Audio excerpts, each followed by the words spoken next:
पंचकर्मा कर रहे थे। पंचकर्मा का सिलेबस पॉइंट फर्स्ट कर रहे थे। फर्स्ट पॉइंट में जो 7 पॉइंट्स हैं उसमें फर्स्ट हम लोगों ने कंप्लीट कर लिया था, उसको ABC करके देखा था, तो ऑलरेडी प्लेलिस्ट में ऐड है। अब उसी का जो फर्स्ट पॉइंट है उसी का सेकंड नंबर करते हैं, त्रिविध कर्म, पूर्व कर्म, प्रधान कर्म एंड पश्चात कर्म और रिलेशन टू शोधन एंड देयर इम्पोर्टेंस। तो देखो त्रिविध कर्म हुआ, शोधन में महत्व क्या है। तो देखो पंचकर्म की पहले रूपरेखा हम लोग देखते हैं, पंचकर्म मेनली होता क्या है। तो उसमें तीन तीन पहले बनते हैं, क्या पूर्व कर्म होता है, प्रधान कर्म होता है, पश्चात कर्म। कोई भी कर्म जो भी किया जाएगा वो 3 स्टेजेस में होगा, पहले उसका पूर्व कर्म होगा, फिर पश्चात कर्म होगा, प्रधान कर्म होगा, फिर पश्चात कर्म होगा।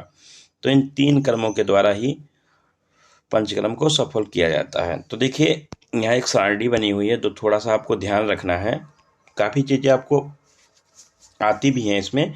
तो देखो कर्म की सारणी जो होती है इसमें पूर्व कर्म होता है, प्रधान कर्म होता है, पश्चात कर्म होता है। पूर्व कर्म में देखो दीपन, पाचन, स्नेहन, स्वेदन होता है, जबकि प्रधान कर्म में वमन, विरेचन, बस्ती, नस्य और रक्तमोक्षण होता है। उसके बाद अलग आचार्य के जैसे रेफरेंसेस होते हैं, वमन, विरेचन, निरूह, अनुवासन या नस्य, इस प्रकार से ये 5 कर्म हो जाते हैं प्रधान कर्म में। ठीक है, तो ये आपको देखना है, वमन, विरेचन, बस्ती, नस्य, रक्तमोक्षण, ये कौन से आचार्य के अकॉर्डिंग है और ये कौन से आचार्य के अकॉर्डिंग है, मैंने आपको बताया है। अगर नहीं बताया है तो आगे बताएंगे, आप ध्यान रखेंगे। अब देखो प्रधान कर्म आपको बता दिया, ठीक है। अब देखिए पश्चात कर्म क्या होता है। तो इसमें संसर्जन कर्म होता है, रस आदि का प्रयोग होता है और समन चिकित्सा होती है। तो इस प्रकार से आपको ये चार्ट ध्यान रखना है, ठीक है, कि पूर्व क्रम में क्या क्या आता है। तो आपको पता है दीपन, पाचन, स्नेहन, स्वेदन आता है। प्रधान क्रम में तो 2 आचार्यों के मत के अकॉर्डिंग आपने याद कर रखा है, वमन, विरेचन, बस्ती, नस्य, रक्तमोक्षण याद करके रखा है, और ये याद कर रखा है वमन, विरेचन, निरूह, अनुवासन और नस्य। पश्चात क्रम में आपने क्या याद करा है, तो संसर्जन क्रम, रसादि का प्रयोग और समन चिकित्सा। देखिए एक एक करते हैं। तो देखिए पूर्व कर्म क्या होता है। पूर्व कर्म तो शरीर का शोधन करने से पूर्व उस पुरुष को शरीर को शोधन के योग्य बनाने हेतु अथवा सुखपूर्वक शोधन कराने हेतु जिन कर्मों का प्रयोग किया जाता है उसे पूर्व कर्म कहते हैं। तो समझ में आपको आया होगा कि शरीर का अगर शोधन करना है तो शरीर के शोधन करने से पहले क्या होगा, जिस भी पुरुष का शोधन करवाना है उसको शोधन योग्य बनाना है, और शोधन योग्य बनाना है जिससे उसका क्या हो, सुखपूर्वक उसका शोधन हो जाए। तो इसके लिए आपको सबसे पहले क्या करना होगा, पूर्व कर्म करना होगा। आपको पता है सर्वप्रथम क्या, दीपन होता है, दीपन होता है, पाचन होता है, स्नेहन होता है, स्वेदन होता है। तो देखिए दीपन अग्नि प्रदीप्त करता है, पाचन तो दोषों का पाचन करता है, आम दोषों का, और स्नेहन क्या करता है, तो शरीर में बाह्य एवं अंतः स्नेहन करवाया जाता है, और स्वेदन सर्वांग रूप से स्वेदन करवाया जाता है। ठीक है, देखिए दीपन जो होता है आप मेनली याद रखें, दीपन क्या होता है, शोधन चिकित्सा के पूर्व जठर अग्नि का प्रदीप्त होना आवश्यक है। क्यों आवश्यक है, क्योंकि अगर अग्नि मांद होगी तो इस अवस्था में शोधन नहीं कराना चाहिए, क्योंकि अगर स्नेह का पान करने पर भी वह स्नेह जीर्ण नहीं हो पाता है तो मंद अग्नि के कारण वह औषध भी जीर्ण नहीं हो पाती है, जिसके कारण सिद्धि नहीं हो पाती है। इसलिए क्या होता है, पहले आपकी जब जठर अग्नि क्या रहेगी, प्रदीप्त होगी, तो अग्निमांद नहीं रहेगी, अग्निमांद नहीं रहेगी तो स्नेह भी पचेगा, जो औषधियां आप सेवन करोगे वो भी आसानी से पच जाएंगी।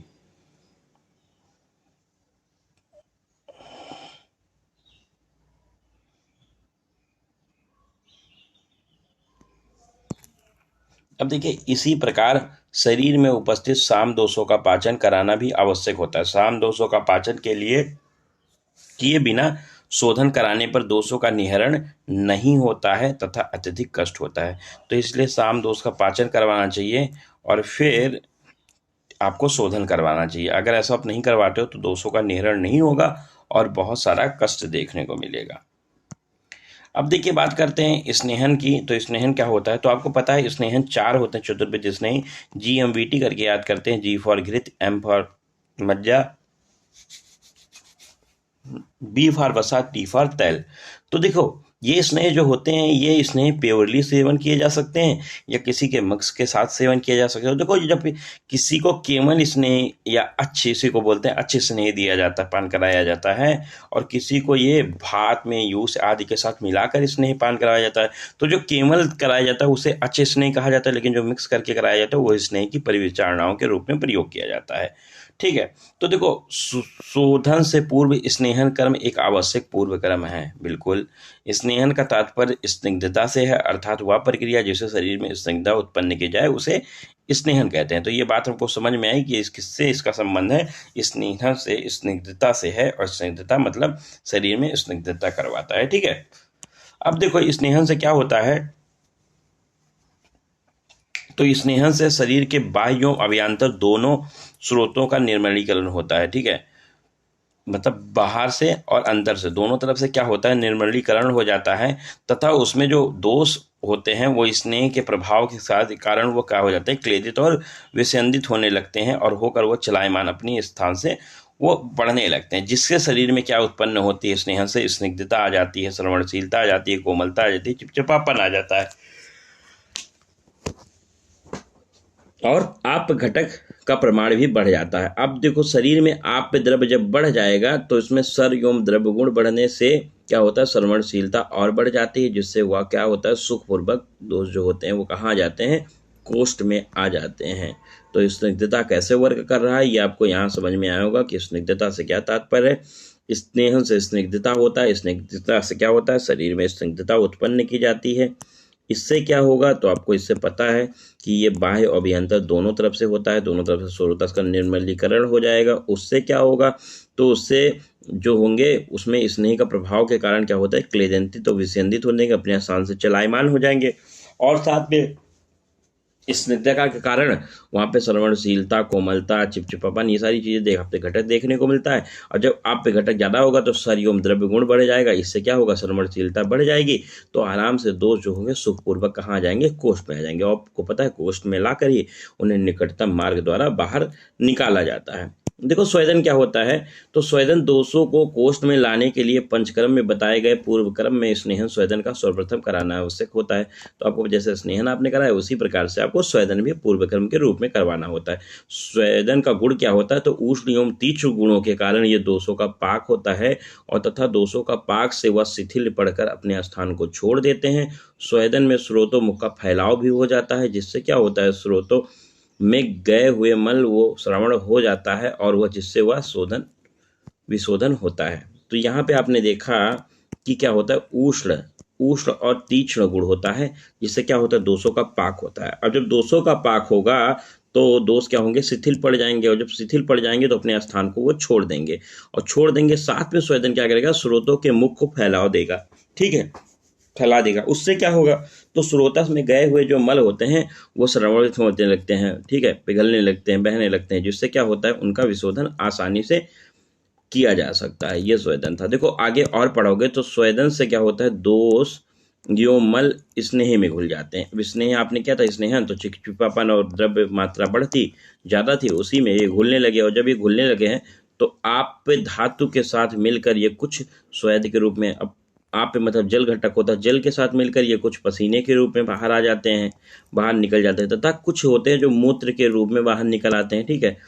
अब कुछ जो होते हैं वो कोष्ठ में आ जाते हैं। कोष्ठ में आए हुए मलों को, ठीक है, दोषों को क्या करेंगे, तो वमन कर्म द्वारा शरीर से बाहर निकालना ही शोधन कहलाता है, शोधन कराना चाहिए। देखो, अब देखो, स्नेह से क्या होता है, क्लीन हुए जो धातु होते हैं वो अपने स्थान में स्थित होते हैं, तथा मार्गों में रुके हुए दोष भली भांति स्वेदन किए जाने पर वो द्रवित होने लगते हैं, कोष्ठ में आ जाते हैं। तत्पश्चात वमन, शोधन आदि कर्म द्वारा उनको बाहर निकाल दिया जाता है। तो स्नेह क्या होता है, स्नेह से वो क्या होते हैं, क्लीन जो होते हैं धातु वो अपने स्थान में स्थित रहते हैं, अपने स्थान में स्थित रहते हैं, तथा मार्गों में जो रुके रहते हैं वो भली भांति स्वेदन किए जाने पर वो द्रवित होने लगते हैं, पिघलने लगते हैं। तो पिघल के कहाँ आएंगे, कोष्ठ में आएंगे, और जब कोष्ठ में आ जाएंगे, कोष्ठ मतलब खाली स्थान, तो उसके बाद हम उसके निकटतम मार्ग द्वारा, शोधन द्वारा हम उसको क्या करेंगे, बाहर निकाल देंगे।